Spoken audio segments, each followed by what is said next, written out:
You're listening to Listen More with Paige Krystal Wilcox. This is a podcast where I listen to people from around the world offer up their opinions, insights, and reflections on character depictions of characters like themselves. Something that I do for this podcast as a sign of respect and to allow people to take back control of their own narrative is to allow each guest to introduce themselves in the way that they see fit. So without further ado, could you please introduce yourself to our audience? Hi, I'm Kitt O'Malley. I live with bipolar disorder. I have owned that label, actually, and it actually does affect my daily life, but it doesn't really affect it affects me, how I interact with the world, but it doesn't affect how the world sees me because when I walk out the door, you cannot tell that I have bipolar disorder. It's in my brain. It doesn't manifest itself physically because I, take my medicines and do therapy and do all that kind of good stuff. So I'm not symptomatic in any visible way. I do have a website, kittomalley.com. And based upon the blogging that I did on that website, I wrote a memoir called Balancing Act, Writing Through a Bipolar Life. There I used bipolar as an adjective, which within the community is a very controversial thing, but it's also awkward to say living with bipolar disorder all the time.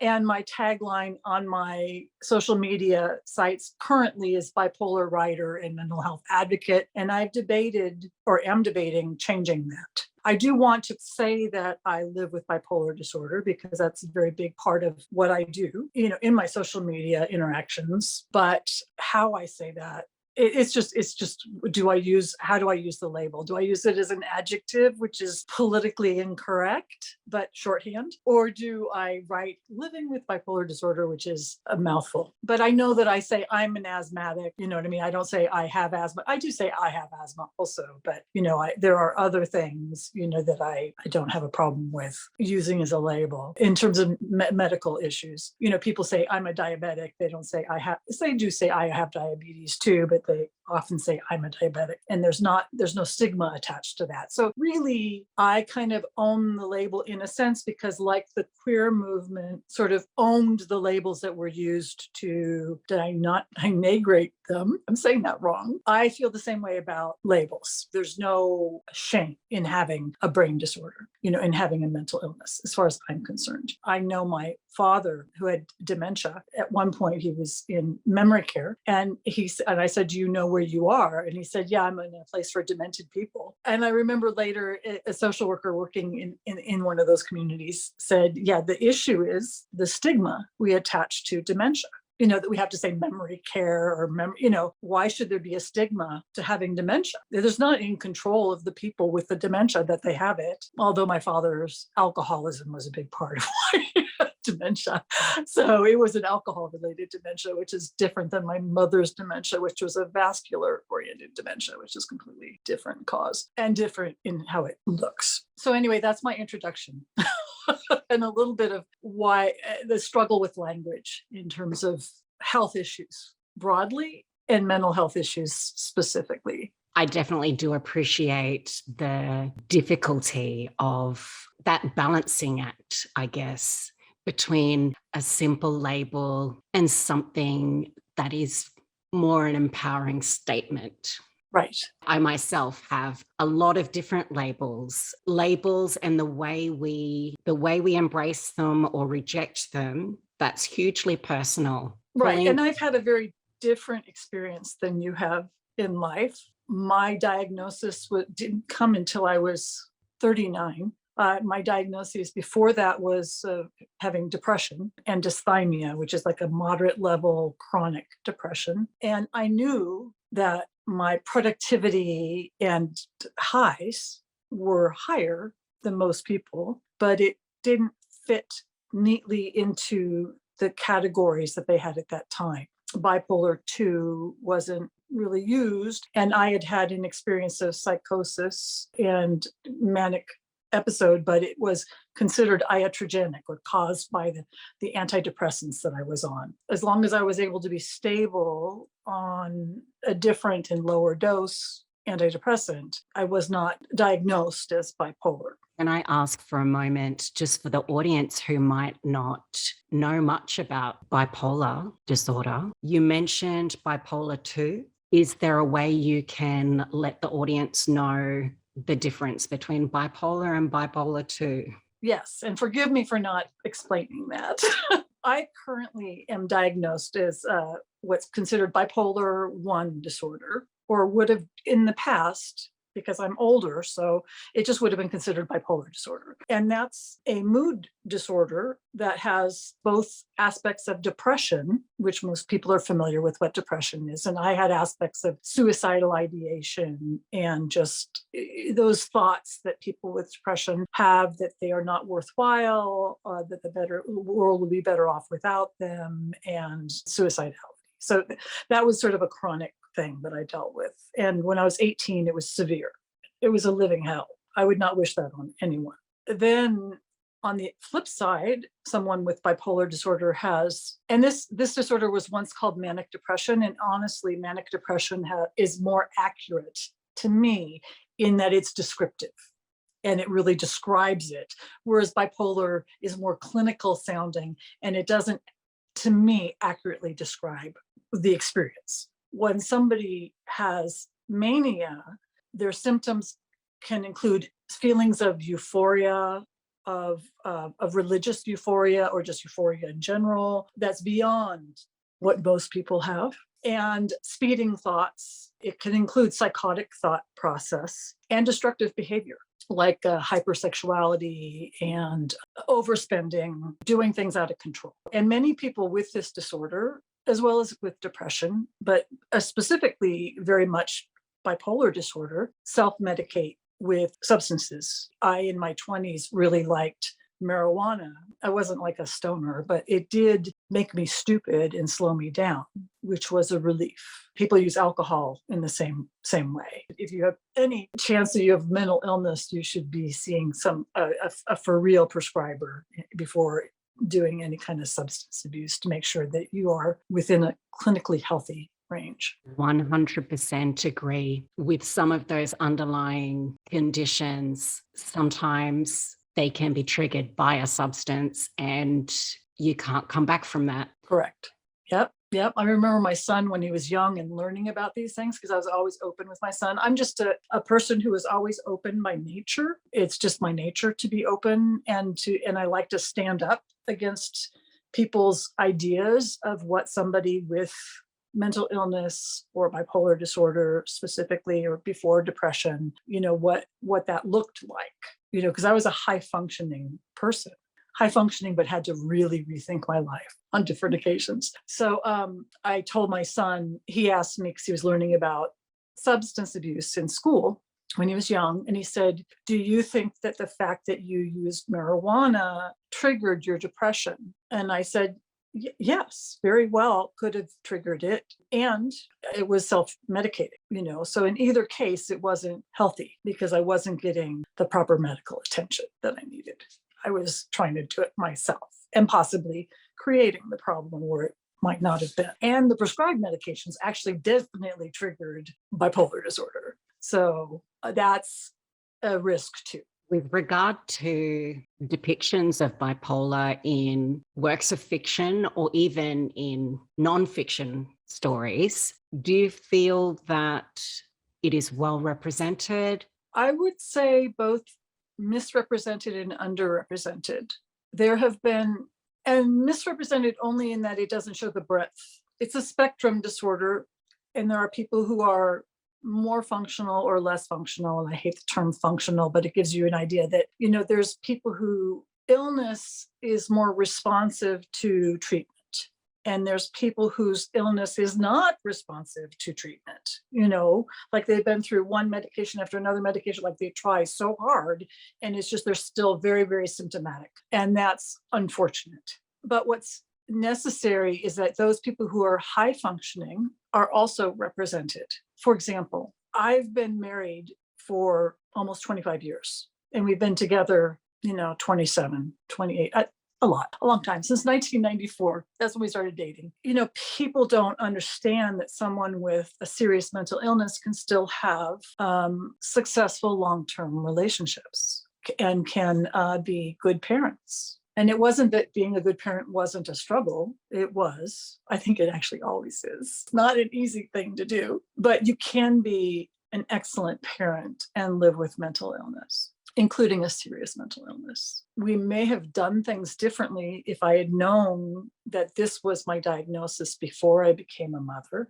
I knew I struggled with depression. I knew I had that one manic episode and that I could be cyclothymic, which is, here we're talking about, bipolar 2. I didn't say what bipolar 2 is. So bipolar 2 is just less intense episodes. Okay, so the depression is not quite as severe. And the mania is what they call hypomania. It's just not as intense. It's in the middle of the spectrum. And then cyclothymic is at the lower end of the spectrum, where it might not be even diagnosed or whatever, but it's just somebody whose highs and lows are a little bit higher and lower than your average person, your average brain, but still higher and lower, so it's this whole spectrum. So I knew that I had the highers and lowers, but I didn't know to what extent. When we had our son, my husband, in his family, there's anxiety disorders. And it turns out in both of our family, there were migraines, and we didn't really realize to what extent that would manifest itself in our son, who has struggled with severe gastrointestinal migraines since he was a toddler, and anxiety and depression and severe social anxiety and phobias. And so and that was a child that was very challenging for anybody to parent, an ADHD, but it also was challenging. Here I am with my mental illness and his, and me losing temper. And, so I made my fair share of mistakes, but always owned them. And we always got help. We were always in therapy. And so I was always in therapy. So I was always trying to be the best mother possible. And I remember my sister, because I would share these incidences where in the past I had made mistakes. And my sister said, you shouldn't write that. You could lose your son. And I said, there's no way I'm going to lose my son. I am like the most motivated person ever. I said, I used to be a reporter, a mandated reporter. I was a psychotherapist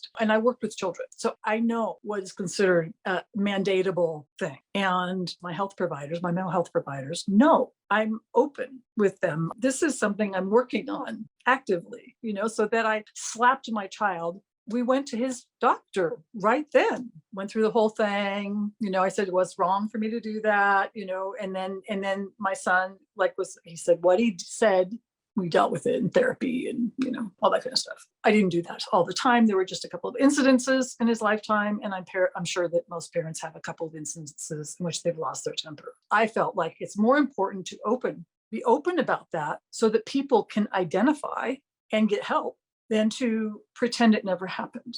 Even as a child, my whole life, it's just my personality to be open and put myself out there in order to address the elephant in the room, metaphorically. The elephant in the room is that issue that nobody is talking about, but it is there, big issue there. So I have been the one who's been willing to risk the consequences of addressing that big issue that is there that nobody is addressing. Do you have any thoughts on stereotypical depictions? Yes. I had those incidences of behaving like that, but I'm not out of control and always yelling and screaming and, throwing things and, just being destructive. And so the stereotypical depiction of somebody who is manic is that they are incredibly destructive. And though you can be, those of us who are successfully treated, again, there are people who struggle with getting successful treatment because it's just not there for them yet. Their brain is not responding. But for those of us who are able to be successfully treated, that's not what our lives look like. Maybe I've thrown over a table once. Who hasn't? It was there. I flipped it. It's not that I haven't had my instances, but it's been over a lifetime. And that's not how my life is day to day. Day to day, I appear and behave like everybody else. At the same time, unlike your experience where day to day, your past does not affect your present, how you live day to day, my diagnosis affects my life. because I am constantly on, like I have the tidal balancing act, titrating. I'm constantly trying to titrate everything so I don't trigger a mood swing. Before we began this, I talked about how yesterday, my session with my psychiatric nurse practitioner, I was discussing that I was going to have this podcast and that I was anxious, like I worry about getting overstimulated doing these things because I have you, and then WebMD asked to do in February a video interview with me. They're starting to do a video series that's going to be on WebMD for different, health diagnoses. And I said, I don't want to make sure I don't get overstimulated and start getting hypomanic. And she said, please don't confuse being excited and joyous with hypomania and mania. She said, often people with bipolar disorder constrict themselves in their experiences, equating joy with that feeling of elation that leads up to mania. I do very much in my daily life, and I would like in depictions to be honest about how people in their daily life cope with their illness and their experience of an illness. And I think the best way to know that is to probably not only do research, but to talk to people who have that diagnosis. But to the outside world, you would never know because it's my internal struggle. It's not an external struggle. And really the only people who would notice might be my husband and my sister. I might be on a phone call with my sister where I'm talking, and at the end of the conversation, she'll say, I just want to point out that we've been on the phone for half an hour and you've talked that whole half hour nonstop. I'm like, thank you for pointing that out. So I definitely, I appreciate it when those people who can observe me and observe my behavior compared to, my regular behavior, you should just a little check-in. We did not have a conversation. It was not a conversation. I think it's good to show and depict symptoms, but also to show and depict functionality, like successful lives. And I think it's okay. Like I have had to redefine success in my life several times. And I think that showing that struggle is important in fiction and nonfiction. My whole life, I was going to be a doctor. And since I was 5. I was playing make-believe and I was a nurse. And my dad said, you don't want to be a nurse. Nurses do all the work, all the dirty work, and they get no credit and no pay. You want to be a doctor. Like, okay. So from then on, I was introduced as, this is Kitt. She's going to go to Harvard Medical School and become a doctor. So that was pretty high expectations. And I didn't get into any of the Ivy League schools I applied to. I got into UCLA, and UCLA sent me something saying I needed to do remedial education because my SAT scores were so low. And I don't know if they have SATs. Anyway, the testing to prepare, to get you into college. And so I was like, what? That's my math score is higher than the score you have reported. And it turned out that the testing service had sent the wrong scores out. But my parents were thrilled because I was going to be close to home at UCLA and I wasn't going to be on the East Coast. I always thought and was told that I could do and be anything I wanted. And then I learned that just wasn't true. I could not do and be anything I wanted. And I entered UCLA. I was a very high achiever, but I was severely, severely depressed. And my depression was so intense. I got mono. So that helped me hide it because I didn't want to tell my parents I was suicidal because I felt that was a failure, even though I'm sure they love me. I'm sure that would not. Later, they actually completely rescued me. So I ended up having to change. And so there have been different pivot points in my life where I've had to change my path based upon my mental illness and redefine what success is. So I'm okay with that being depicted because it's real, but I'm not okay in just people just crashing and burning and not getting up and rising back up, because people can have serious episodes of mental illness and still get up and rise. And they might have to rethink or change their idea of what their path is or their journey is. That's part of their journey, is that pivot point. And those are great plot points. And I know suicide is real, but when I've read a novel about a strong character struggling with a mental illness, and it ends with that character killing themselves, but the particular novel I'm thinking of was still very respectful of the character. And actually, I communicated with the author afterwards, and she was like, and she gave a little trigger warning that at the beginning that it had to do with depression. And I said, no, it was well done. It just was devastating. Being part of the mental health community, you do have people who you love who end up dying of suicide. So I shouldn't have said killed herself. I should have said died of suicide. For the audience, if you're thinking of writing a story that involves a character with bipolar disorder, well done for listening to this episode to start with. Definitely look out for Kitt's book. Balancing Act, Writing Through a Bipolar Life. We will include the link to your website in the caption. Aside from reading your book, are there any other final words to give to writers or anyone creating a character? So it could also be actors who is living with a bipolar disorder. I think that research is most important, and not just about the disorder, but doing some reading of first-person memoirs. Some of those show more symptomatic, are written by people who have struggled more. I think it's important to know that people are of different places on the spectrum, and to think about your character, well, that they're a full human, first of all, whether or not, no matter what, they're a full human, and they're a human independent of their illness. I think that's important to remember. It has been really wonderful to hear from you. In particular, I really liked what you said about redefining what success is. There has been a very narrow depiction of what success has to be. All humans cannot define success the same way. We don't have the same values. We don't have the same abilities. How can success be the same thing for everyone? Success can be just getting up out of bed. Yeah. I mean, for me, it's taking a bath or a shower. It can be success. You've been listening to Listen More with Paige Krystal Wilcox. If you or someone you know would like to be a guest on this podcast, head to my website, paigekrystalwilcox.com, and don't forget to share and subscribe.